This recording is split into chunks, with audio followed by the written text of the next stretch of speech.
What up, y'all? This is Dave from PWC Brackets. So you're thinking about putting a subwoofer on your jet ski?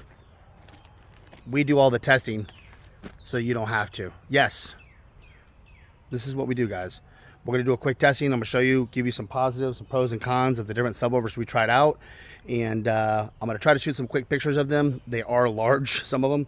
They're hard to get in and out, so they'll kind of be in pieces. So sit back, relax, enjoy the video, and hopefully this will help you make a good, informed decision. Ride safe, ride loud.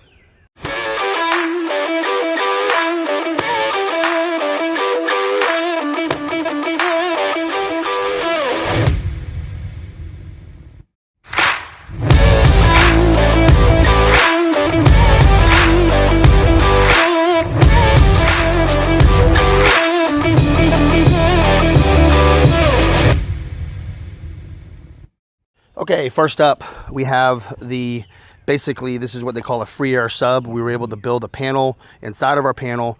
I'm going to put it in and show you guys what it looks like. I'm not going to play all these because you're not going to really be able to hear it, but I will tell you what I found to be the best and what I think you should purchase.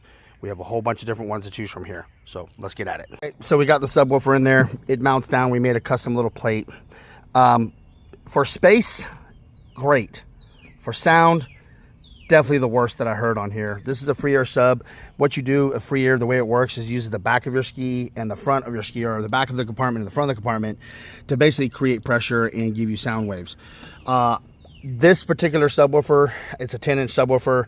I'm throwing it handles about 250 watts. I think I'm throwing about 270 to it. To me, this sounds okay. It's just not incredible. A partner of mine's running some 8s. He's got some scars. He says it sounds awesome. You know, everything is subjective, but I'm telling you right now, hands down, of what I heard, this is a no-no for me. I do love the space saving. It's great. I don't have to lose any of my storage. You know, the subwoofer looks kind of cool in there, but it was a lot of work to make this. And also on the back side of this, there is like the fueling and some other things. It does not get in the way, but if I was to do it, I probably wouldn't do this. This is coming out right now. Okay, next up is the bazooka tube. On some of these, you can remove this whole panel to give you more room. I'm going to just set them down in this compartment here. If you want to get tricky with it and mount the bazooka tube, I will tell you, I didn't have good luck with this. Basically, the first time I put it on power, it blew the back off right here. It had pretty good bass, but it was vibrating and rallying the whole time. But I'm just going to kind of show you the space that it's taking up. I do think Bazooka makes a good product, and I do think they sound actually really good for what they are. It's a great technology because it's going to be a ported enclosure, so typically you're able to get a little bit more lows. This is the 8-inch woofer one from Bazooka. It's actually going back. I bought it on Amazon. Again, sounded okay, but actually sounded very comparable to ours, which we'll talk about in a minute, but it's definitely taking up a lot more space. I'm gonna drop it in there and show you what it looks like. Okay, so we got it shoehorned in there. With bazookas, you want to corner load them, meaning you want to load them up against the side or the front of your ski. They don't really work well in free air, so actually the port is heading this way. And this does actually sound pretty good. You could strap it down. The only thing that I'm losing here is a lot of space. I have very little space on the GP. On the FX, you guys have a little bit more room, but you do want to leave this compartment open. And actually, if I was to run this, to be honest with you, I would remove this whole piece. If you have a GP, what I found the easiest way is I just cut my little piece here, and that way you can kind of fold it and get it out. There might be an easier way, but that's what I did. But like I said, I got this thing down in there. It's basically shoehorned in there, and I would say I would rate this one decently. I just don't like the space that it takes up, and the price is very relative to what we sell. It is an 8-inch subwoofer. Theirs is ported. Ours uses a passive radiator, so passive radiators similar to a port, not really, but it's just the way that it produces sound. It's kind of like a trick. Anyway, so that gives you an idea of what the basic bazooka tube looks like. Again, not for me. Okay, next up is the kicker bass tube. I actually really love these little bass tubes. This is the 10-inch subwoofer. I actually yanked it out of my wife's car. Got a little dirty out here, but they do make an 8-inch version that's going to be a little bit smaller. Not a lot smaller. It's going to be a little bit smaller. I actually really enjoy these. They sound really good. Kicker did a really good job. They kind of took the concept of the bazooka, but they added again the passive radiator. The passive radiator basically, in a nutshell, kind of makes it sound like you're running 2 tins in a smaller airspace. So it's kind of cool the way it works. It allows us to build an enclosure with a smaller airspace because the passive radiator is working with it. And so it's kind of like running 1.5 maybe, but it's cool because it could be a pretty small enclosure. Obviously, the size difference doesn't seem like it's that much bigger until we put it in there. We'll show you what it looks like. This is the 10. Again, the 8 will be a little bit smaller, but I'm going to drop it in there. I'll show you again the size and what you're going to give up. Does it fit? Yes, barely. Literally, this thing is shoehorned in there. You do have a little bit more space if you remove your panel, like I told you about. We're able to get in there. Okay, this one actually sounds really good. It's a 10-inch. It sounds a little bit more airy to me, but it is loud. So everything on my ski was shaking. Again, these can handle a little bit more power. Our amplifier that we're using, remember guys, when you guys start doing this and you start adding amplifiers, remember we're using a jet ski, so we don't have an alternator. So we see this mistake a lot where people are adding multiple amplifiers. They're trying to get, like, first of all, a car amplifier or something like that. We're running digital amplifiers. So what that means, it's a very small amplifier, and it doesn't really use heat sinks. The actual housing is the heat sink, but because they're digital, they allow a lot of power to go out without requiring a lot of power to go in. This subwoofer can handle more. It's a 10-inch subwoofer, so it's going to handle a lot more power. We were hitting it again with about 250 RMS, which is pretty considerable for a little bitty amp and for a little bitty speaker. It does sound good. I have nothing bad to say about it. Would I use it on my jet ski? No. Will I put it back in my wife's car? 100%. It sounds great. We've got a 500-watt amplifier on it in the car, and it's perfect for her. It takes up very little space. Just in my jet ski, it takes up too much. So again, good speaker, but you have to decide if you want to give up this much space. Okay, next up is the 8-inch Kicker Q class with the passive radiator.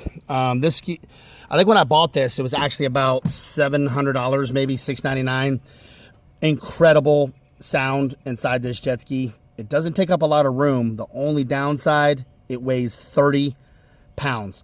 I'll put that in perspective. Roughly, if you fill up your gas, you're going to add about 100 pounds. So I would have to ride like 3/4 of the gas just to be able to enjoy this. This is going to make your bow extremely heavy. Some people don't really care about that. I just want to let you know that it does sound incredible.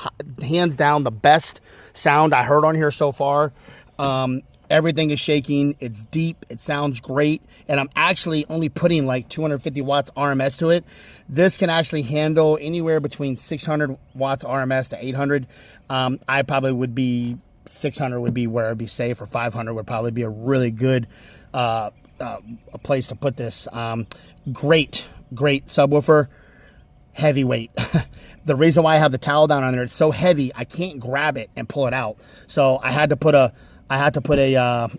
basically like trying to pull a battery out. You got to put a strap on there. So that's what this is. Hands down, great speaker, great sound, heavy as all get out, and extremely expensive, but it does fit down in there quite nicely. It does lose some room. Again, that's where I'm at with that one. All right, next up is the recoil. You see, I got a lot of my space back down in here. Definitely easy to mount. What we do, it's got 2 legs on it. I just run a nut and a bolt on the backside. I double nut it, and then I slide it on, lock it in place. I leave this area open. Again, if you wanted to remove this plastic piece, some of my customers run them like this. This is not wrong. You're more than welcome to do it like that. That's actually pretty easy to mount down as well. Obviously it's a speaker, so I did gain some room. I don't know if I would throw my anchor and everything right here. I do have an anchor up here, but you do still get to save some of your room. Remember, this does have a passive radiator, so the subwoofer does well when it bounces off of things. So just kind of keep that in mind. I would say put it in there, try to fire it different ways. Overall, when you're talking about saving space, I definitely was able to save quite a bit of space, especially if you take these brackets here. You can actually modify this bracket, which is what I do a lot of times. I'll actually cut this arm off and I'll make it to where it mounts flush like this to my back panel. So I save up quite a bit of room and you don't even really notice it. Overall volume, it's really nice. It actually has a nice punchy feel. Is it the loudest? No. Is it the most expensive? Definitely not. Does it sound great for what it is? I think it sounds incredible. That's not me just selling the product. I've tried all of them. And I could use any one of these in my ski, guys, okay? But I'll be honest with you, for what I'm trying to do and keep it down, this is what I want to use. The reason why, Hander's 250 watts RMS. That's exactly what I'm putting out. Our amplifier was actually kind of designed to work well with these. And again, you can see the size. It does have a passive radiator on the back, so that does help. Anyway, that's where we're at with it. Ride safe, ride loud, and you know, that's it. I'm going to give you my quick overview of all of the speakers we've tested, so you can kind of make your own decisions. Yo, bitch, wanna give me pesos. First do it, bitch, I'm Draco. If you want that drama, you gon' get just what you pray for. So I gotta check, I went by my mama Range Rover. Wasn't new, but it was paid for. I said one day we'll be straight though. So which one really is the king of bass? Which one's gonna do what you needed to do? How are we gonna save you money? And how are we gonna save you space? Coming up in just a minute. Put in a subwoofer in your jet ski the PWC bracket way. Okay, so here we are at the end of the video. It comes down to what do I think? What are the pros and cons? I'm going to give them to you of what I think. No particular order. You guys can make your own decisions. Remember, I'm not going to be biased if this is just like facts and subjectively speaking, okay? The kicker, free air. Hands down, the worst speaker I tested. I love the concept. Save space. Awesome. If this was an enclosure, I think it would probably be a lot better. Free air is very hard to dictate the outcome, okay? Certain airspaces, if you have a boat, you might have a little bit tighter section, a smaller section. I could just tell you from what we tested, it was not that impressive. It looks awesome. It's awesome because it saves space, but for us, not very good. The bazooka tube. I actually like bazooka. This speaker did sound really well until it came apart. You know, basically this whole thing came apart. I don't know. Bazooka just, I don't think is what it used to be. I think it's a great subwoofer, but it does take up a lot more space than some of the other ones on here. If I was to rank that in loudest, I would actually say that came in probably a tie for third on loudest. But again, you do lose a lot of space, and the build quality I'm not very happy with. I'm pretty disappointed. I'm actually sending this one back. Okay, next up in line, the Kicker L7. This thing's a little dirty. I've had it in my my shed for a while. Incredible. Hands down the loudest thing I've heard. This L7 is nasty, okay? It can hold up to 500 watts of power. I can only imagine if we threw 500 at this thing, what my ski would be doing. It would probably just come apart. But remember, guys, when you guys start adding more power, you know, you got to add more batteries. We're using a stator. It's just not going to be the best thing. But I could tell you that even on 250 watts RMS, that thing was hammering. The only downside, I love the size of it. I love the concept. Passive radiator on the back. I mean, this thing is nasty. If you know anything about the L7Q classes, great subwoofers, but hands down the heaviest thing. This thing literally weighs 30 pounds, guys. I have to have a towel to put in there to get it out. That's how heavy it is. I don't know if I'm ready to give up that much weight on a jet ski. Whoops, sorry. And I mean, I love to eat my burritos, guys, so that's going to be what I would suggest. I think it's great. I just don't like the weight, okay? And then the recoil. The recoil, I think, is for the money, for $200, it sounds incredible. It's going to be very similar to the bazooka tube, and it's going to be a step below overall volume, one of these two, but not by much. The 8-inch subwoofer actually does get down. The passive radiator does help. The enclosure is tuned. It is waterproof. So I showed you in the video, you were able to see the size of the speaker.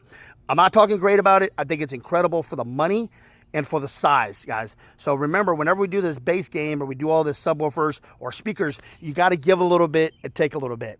For $200, hands down, my favorite speaker. It's actually the one that's going back in my jet ski. Remember, I could choose any one of these, and it doesn't bother me. I don't really make that much money on the subwoofer. This is for my customers. This is my personal opinion. Again, loudest, 30 pounds. This comes in at 10 pounds. It's almost a third of the weight, okay? The Kicker, great subwoofer. I love it in my wife's car. In this ski, it actually was a little airy. It didn't sound as good as these two when it came to overall tight bass. It was a little bit louder than probably the recoil, but it sounded airy. It wasn't tight. It was kind of like, I don't know, it's kind of like puffy sounding. It sounds incredible in a car. The 8-inch subwoofer I don't have. I have the 10. The 8-inch is probably going to be a little bit closer to these two. But again, you are going to lose quite a bit of space because of the way that we designed the mounting in the square sub enclosure with the passive radiator. Awesome product, just not in the jet ski. I showed you the size of it. If you want to give up a bunch of room, I say go for it. If you want to spend more money, I say go for it. But those are my personal picks. So I would say this is going back in my ski. If I really want to go to a show and hammer people and show them we can get loud, I would definitely choose the Kicker, the L7 Q class. But by the way, in perspective, cost-wise, you're definitely going to get the Kicker free air is going to be less expensive, the cheapest. The Bazooka's real close to ours. You get anywhere about $200, $185. That was about $600. These come in at a couple about $300. So price-wise, I'm gonna let you guys figure all that out. Also, the cool thing is this is running 4 ohm and our amplifier does run 4 ohm bridged. These other ones are going to run 2 ohm. So if your amplifier can run 2 ohm, you're going to get more of a benefit from that. Ride safe, ride loud, guys. We're out of here. And Swiss Cheese, thanks again for helping us out with this. And I didn't really do a lot of playing, guys, because you really can't hear the subwoofer. But I will tell you that it does sound full. I mean, I could play it, but you're just going to hear the mids and highs because they're so loud. I mean, we can record some things vibrating on the back of the ski, but I will tell you this one sounds great.